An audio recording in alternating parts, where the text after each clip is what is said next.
Mitakai Oraison.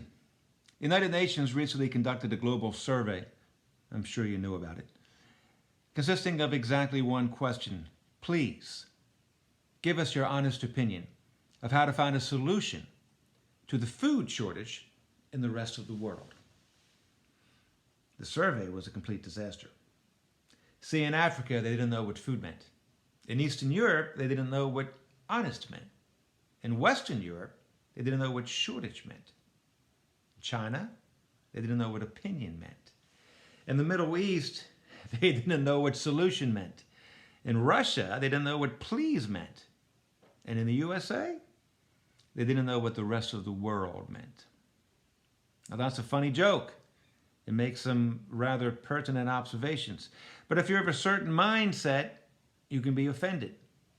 You can be offended because of a shot taken at your culture, or because you're so warm-hearted and so giving, you could be offended for another person's culture.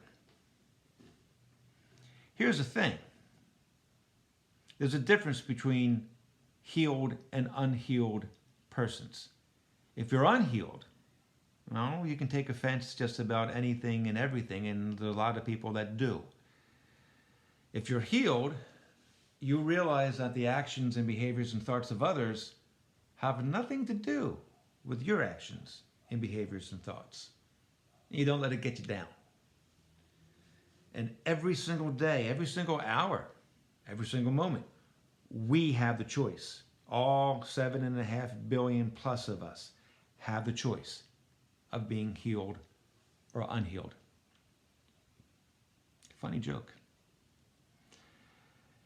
In the beginning of the week, I shared a story, a personal travesty I'm going through, that a dear family that I am involved with, THC addiction on the part of one of the family members is a very real thing, and could result in the parents splitting up, could result in one or both of the parents having a heart attack or stroke. This is an amazing amount of stress.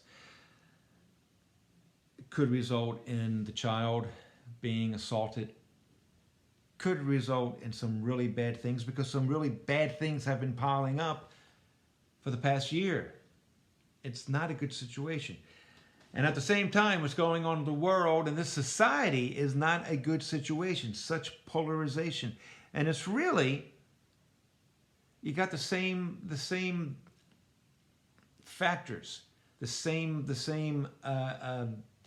not benign, the opposite of benign.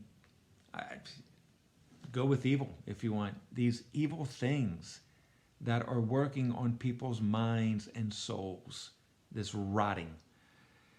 Because in THC, you have a drug that gives a high. The short-term highs, and for those short-term highs are so intense that you kind of forget, you kind of push aside long-term consequences. Same thing with situation in society, because dopamine centers are being activated. It's been proven, especially with social media. You want to do some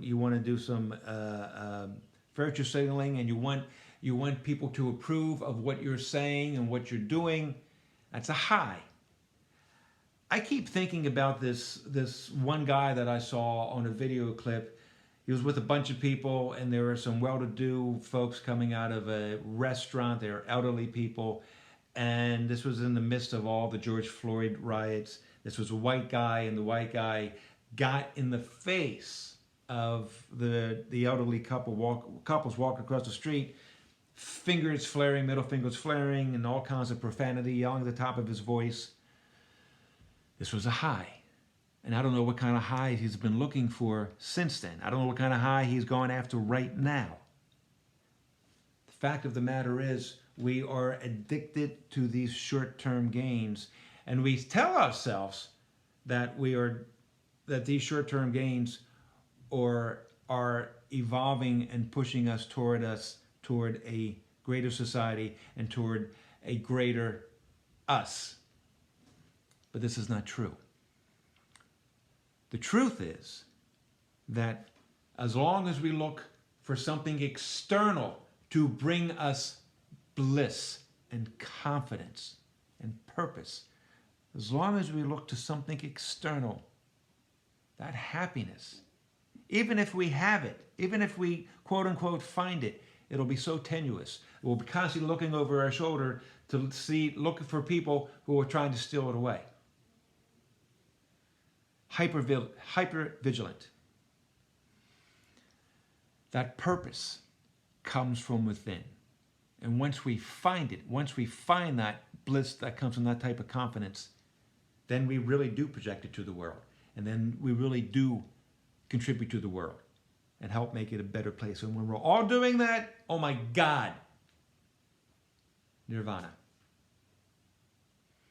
So I am pleading with you, look within to find your place in this world, and in so doing, uplift the world. Peace. 4 fingers.